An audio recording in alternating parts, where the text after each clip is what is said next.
ஓம் ஸ்ரீ குருபியோ நமக.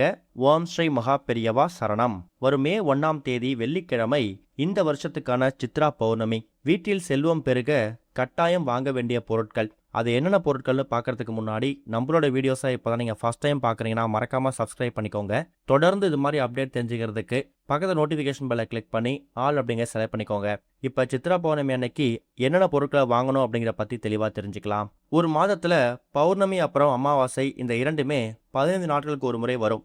எல்லா மாதமும் பௌர்ணமியும் அமாவாசையும் வந்தாலும் ஒரு சில மாதங்களில் வரக்கூடிய இந்த பௌர்ணமி திதிக்கும் அமாவாசைக்கும் தனி விசேஷம் இருக்கு. அப்படிப்பட்ட பௌர்ணமி தை மாதத்திலையும் ஆடி மாதத்திலையும் வரும்போது என்ன ஒரு விசேஷ நாளாக கருதப்படுகிறதோ அதை விட 10 மடங்கு சக்தி வாய்ந்த நாள் தான் இந்த ஒரு சித்ரா பௌர்ணமி. இப்போ நாம பராப வருடத்துல அடியெடுத்து வச்சிருக்கிறோம். சித்திரை மாதம் ஆரம்பிச்சிருச்சு.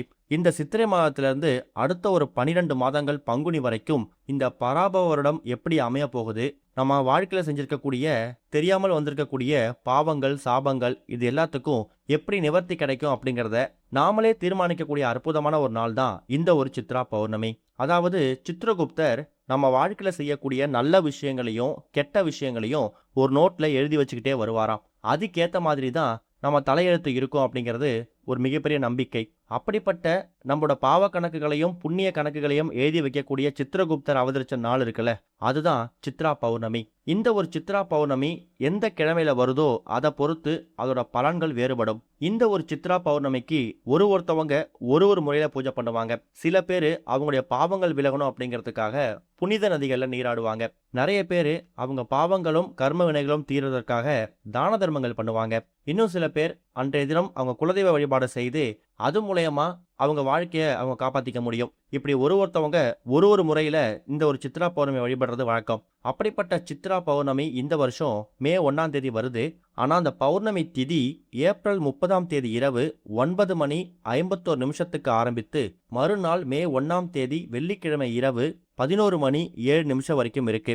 எப்படி பார்த்தாலும் வெள்ளிக்கிழமை நம்ம தூங்கி எழுந்ததுக்கு பிறகு கண் விழிக்கிறதே பௌர்ணமி திதியில தான். அன்றைய தினம் காலையில 10:12 ராகு காலம், மதியம் 3:04 யமகண்டம். பூஜைகள் பண்ற மாதிரி இருந்தா நல்ல நேரம் பார்த்து பண்ணலாம். ஆனா இந்த பௌர்ணமி அப்படிங்கிறது, இந்த சித்ரா பௌர்ணமி அப்படிங்கிறது முழுநிலவு தெரியக்கூடிய நேரத்துல பூஜை பண்றதால ஓரளவுக்கு முடிஞ்சா மாலை ஒரு 6-7 மணிக்கு மேல முழுநிலவு பிரகாசமாக தெரியக்கூடிய அந்த நேரத்துல நீங்க பூஜை பண்ணணும். பௌர்ணமினா வெறும் சித்ரா பௌர்ணமிக்கு சித்ரகுப்தரை மட்டும் வழிபடக்கூடாது. பௌர்ணமினாலே அது சிவபெருமானுக்கு உகந்தது. திருவண்ணாமலையில கிரிவலம் போறது ரொம்ப விசேஷம். அதுலயும் சித்ரா பௌர்ணமிக்கு கிரிவலம் போறது சகலவிதமான பாவங்களையும் நீக்குமாம், 7 தலைமுறை பாவத்தை போக்குமாம். அப்படி ஒருவேளை உங்களால கிரிவலம் திருவண்ணாமலைக்கு போயிட்டு போக முடியலையா, உங்க வீடு பக்கத்தில் இருக்கக்கூடிய சிவாலயத்துக்கு போயிட்டு சிவன் கோயில் பிரகாரத்தை 9 முறை வலம் வந்தீங்கன்னா திருவண்ணாமலைக்கே போயிட்டு கிரிவலம் செய்த பலனை நீங்க உங்க வீடு பக்கத்தில் கோயிலே பெற முடியும். இது சித்ரா பௌர்ணமிக்கு மட்டும் விதிவிலக்கு.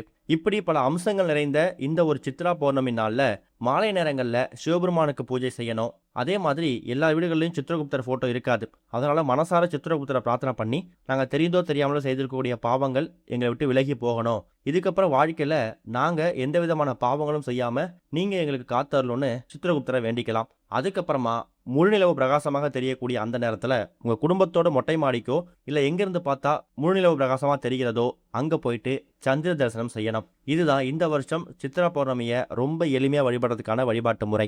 இது போக எந்த ஒரு விரத நாள் விசேஷ நாள் வந்தாலும் அன்றைய தினம் நம்ம வாங்கக்கூடிய பொருட்கள் நம்ம குடும்பத்துக்கு சுபிக்ஷத்தையும் லட்சுமி கடாட்சத்தையும் கொண்டு வந்து சேர்த்துடும். அப்படி சித்ரா பௌர்ணமிக்கு உரிய அந்த நாள்ல வாங்க வேண்டிய சில பொருட்கள் இருக்கு. முதல்ல சித்ரா பௌர்ணமிக்கு முக்கியத்துவம் கொடுக்கக்கூடிய ஒரு முதல் பொருள் என்ன அப்படின்னு கேட்டீங்கன்னா, கண்டிப்பா ஒரு நோட்டும் ஒரு பேனாவோ இல்ல பென்சிலோ கண்டிப்பா வாங்கணும். சித்ரகுப்தர் நாம செய்யக்கூடிய பாவ புண்ணிய கணக்குகளை எழுதி பாருன்னு சொன்னோம்ல, சித்ரா பௌர்ணமி அன்னைக்கு புதிதாக நோட்டு பேனாவோ இல்ல நோட்டு பென்சிலோ வாங்கி பூஜையில வச்சு பூஜை பண்ணும்போது நம்மளுடைய பாவ புண்ணிய கணக்குகளை அந்த ஒரு சித்ரா பௌர்ணமியில இருந்து சித்ரகுப்தர் ஆரம்பிப்பார் அப்படிங்கிறது ஒரு பெரிய நம்பிக்கை.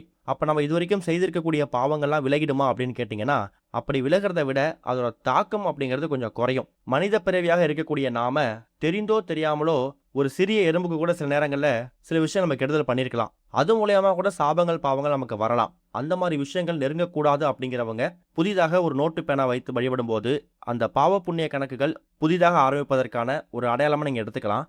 அதுக்கப்புறம் சித்ரா பௌர்ணமிக்கு பிறகு அந்த நோட்டு பேனாவை நீங்க சமையல் குறிப்புக்காகவோ இல்ல வரவு செலவுக்காகவோ நீங்க பயன்படுத்திக்கலாம், தப்பு இல்லை. அடுத்ததா இந்த வருஷம் சித்ரா பௌர்ணமி நமக்கு வெள்ளிக்கிழமையில வந்திருக்கு. வெள்ளிக்கிழமை மகாலட்சுமி அப்புறம் சுக்கிர பகவானுக்கு உகந்தது. இவங்க 2 பேருக்கும் பொதுவா ஒரு பொருள் இருக்கு. அது என்ன தெரியுமா? கல்கண்டு. கல்கண்டுல டைமண்ட் கல்கண்டு வாங்கக்கூடாது. இந்த முருகன் கோவில்ல கொடுக்கக்கூடிய பெரிய பெரிய கல்கண்டு இருக்கு இல்லையா, அந்த கல்கண்டு நாட்டு மருந்து கடைகள்லயோ இல்ல சூப்பர் மார்க்கெட்ல கிடைக்கும். அப்படி ஒருவேளை அந்த பெரிய கல்கண்டு வாங்க முடியல அப்படிங்கிறவங்க டைமண்ட் கல்கண்டை வாங்கிக்கலாம். ஆனா கண்டிப்பா கல்கண்டு வாங்கணும். அடுத்ததா அதே வெள்ளிக்கிழமைக்குரிய ஒரு கடவுள் யாருன்னு கேட்டீங்கன்னா சுக்கிர பகவான் தான். சுக்கிர பகவானுக்கு உரிய தானியம் வெள்ளை மொச்சை. வாழ்க்கையில ஜாதகத்துல சுக்கிர தோஷம் இருக்கக்கூடியவங்க வெள்ளிக்கிழமையில வரக்கூடிய சுக்கிர ஹோரை காலையில 6 மணிலேருந்து 7 மணி, மதியம் 1 மணிலேருந்து 2 மணி, இரவு 8லேருந்து 9, இந்த 3 1 மணி நேரங்கள்ல வெள்ளை மொச்சையை பூஜையில வச்சு பூஜை பண்ணும்போது சுக்கிர தோஷம் படிப்படியா குறைந்து வாழ்க்கையில சுக்கிர திசை அடிக்கும். அதனால சித்ரா பௌர்ணமி தினத்துல முடிஞ்சா ஒரு 10 ரூபாய்க்காவது வெள்ளை மொச்சையை வாங்கிட்டு வீட்டுல வச்சு பூஜை பண்ணணும். வெள்ளை மொச்சை மட்டும் வாங்குறது இல்லாம முடிஞ்சா அன்றைய தினம் நவதானியங்கள் வாங்குறது இன்னும் விசேஷம். நவதானியங்களை இப்ப பாக்கெட்லயே போட்டு மொத்தமா விற்கிறாங்க. நீங்க ஒரு தானியங்களையும் தனித்தனியா வாங்குறதுக்கு பதிலா சூப்பர் மார்க்கெட்லயோ இல்ல நாட்டு மருந்து கடைகள்லயோ அந்த நவதானியங்கள் மொத்தமா கலந்து ஒரு பாக்கெட்ல விற்பாங்க. அதை வாங்கிட்டு பூஜையில வச்சு பூஜை பண்ணிட்டு அதுக்கப்புறம் அதை நீங்க சுண்டலாவோ இல்ல மற்ற விஷயங்களுக்கோ நீங்க சமையல் செய்து அதை பிரசாதமா சாப்பிட்டுக்கலாம். சிவபெருமானுக்கும் சந்திர பகவானுக்கும் இவங்க 2 பேருக்கும் பொதுவா ஒரு பொருள் இருக்கு. அது என்ன தெரியுமா? பச்சரிசி. சந்திர பகவானுடைய தானியம் நெல். அந்த நெல்லிலிருந்து கிடைக்கக்கூடிய பச்சரிசி, அதை வைத்து தான் சிவபெருமானுக்கு அன்னாபிஷேகம் பண்ணுவாங்க. அந்த அன்னாபிஷேகத்தில் இருக்கக்கூடிய ஒரு அரிசிலையும் ஒரு லிங்கம் வருவதா ஒரு ஐதீகம். அப்படிப்பட்ட சக்தி வாய்ந்த சிவபெருமானுக்கும் சந்திர பகவானுக்கும் உகந்த சித்திரை மாதத்தில் வரக்கூடிய பௌர்ணமியில நீங்க 1 கிலோ இல்ல ஒரு 1/2 கிலோ பச்சரிசியை வாங்கிட்டு வீட்டோட பூஜையில வைக்கணும். அதுவும் வெள்ளிக்கிழமையில சேர்ந்து வந்திருக்கிறதுக்கு நாம கொடுத்து வச்சிருக்கணும். இது ஏதாவது ஒரு சில வருஷங்கள் தான் அமையும். நமக்கு இந்த வருஷம் அமைஞ்சிருக்கு. அதனால பச்சரிசி ஒரு 1/2 கிலோவோ இல்ல 1 கிலோ வாங்கிட்டு வீட்டுல வச்சுக்கோங்க. இப்ப அடுத்த நாம சொல்லக்கூடிய பொருட்கள் கண்டிப்பான முறையில் எல்லா வீடுகளையும் வாங்கக்கூடிய பொருட்கள் தான். முதல் முக்கியமான பொருள் வாசனை மலர்கள். முடிஞ்சா மல்லிகை பூ வாங்கிட்டு மகாலட்சுமி தாயாருக்கு சமர்ப்பிக்கணும். அதே மாதிரி கல்லுப்பு. மகாலட்சுமி தாயோட முழு அம்சம் இருக்கக்கூடிய பரிபூர்ணமான ஒரு பொருள் கல்லுப்பு தான். உங்க வீட்டுல 10 உப்பு ஜாடி இருக்குன்னா அந்த 10 உப்பு ஜாடியிலுமே நீங்க கல்லுப்பு நிரப்பி வைங்களேன். கடன் பிரச்சனையே இருக்காது. மகாலட்சுமி கடாட்சம் வீட்டுல பெருகும். அதுதான் கல்லுப்புக்கு இருக்கக்கூடிய பெரிய மகிமை. அடுத்ததா மஞ்சள் குங்குமம். இதுவும் நீங்க எப்பவும் வாங்கக்கூடிய மங்களகரமான பொருட்கள் தான். இது போக வீட்டுக்கு தேவையான பொருட்கள் தான் வாங்க போறீங்க. ஏன்னா நீங்க நிறைஞ்ச பௌர்ணமி. வீட்டுக்கு தேவையான எந்த ஒரு பொருளா இருந்தாலும் இப்ப நம்ம சொல்லிக்கூடிய பொருட்கள்ல சில பொருட்கள் விடுபட்டிருக்கலாம். நீங்க ஏற்கனவே வீட்டுக்கு தேவையான அந்த மளிகை பொருட்கள் இல்ல சாப்பாடுக்கு அரிசி இது மாதிரி எது வாங்குறதா இருந்தாலும் நீங்க சித்ரா பௌர்ணமி அன்னைக்கு வாங்கலாம். கண்டிப்பா வாங்க வேண்டிய பொருட்கள் நோட்டு பேனா, டைமண்ட் கல்கண்டு, வெள்ளை மொச்சை, கல்லுப்பு, கடைசியா மஞ்சள் குங்குமம். இந்த பொருட்கள் வாங்கி வைத்தாலே நல்ல பலன் கிடைக்கும். இது போக சித்ரா பௌர்ணமி அப்படிங்கிறது நம்ம முன்னாடியே சொன்னோம், நம்ம பாவங்களை போக்கிக்கிறதுக்கான ஒரு நாள்னு. புனித நதியில் நீராடுறது மட்டும் இல்லாம ரோட்ல கஷ்டப்படக்கூடியவங்களுக்கு தானங்கள் செய்யலாம். உதாரணத்துக்கு இப்ப கோடை காலம். முடிஞ்சா ரோட்ல யாராவது முதியோர்கள் இருக்காங்கன்னா அவங்களுக்கு வெயில்ல வேலை பார்க்குறவங்களுக்கு குடை எடுத்து தானமா கொடுக்கலாம். அதே மாதிரி காலணி, அதையும் தானமா கொடுக்கலாம். கோவில்ல இருக்கக்கூடிய அந்த வாசல்ல பிரகாரத்துல தண்ணீர் பந்தல் அமைத்து அங்க வேலை பார்க்குறவங்களுக்கோ இல்ல ரோட்ல வேலை பார்க்குறவங்களுக்கோ நீங்க தண்ணீர் பந்தல் அமைத்து இலவசமா தண்ணீரை தானம் பண்றதும் உங்க பாவங்களை குறைக்கும். இது எல்லாத்தையுமே சித்திரகுப்தர் உங்களோட புண்ணிய கணக்குகளை எழுதி சித்ரா பௌர்ணமியில இருந்து உங்க வாழ்க்கையை தலைகீழா மாத்துவார் அப்படிங்கிறது ஒரு பெரிய நம்பிக்கை. இது மூலமா நமக்கு நல்லது நடக்குதோ இல்லையோ 4 பேருக்கு நல்லது செஞ்ச திருப்தி கிடைக்கும். அதுவே உங்களுக்கு பெரிய பாக்கியம் தான். ஓம் ஸ்ரீ குருபியோ நமக.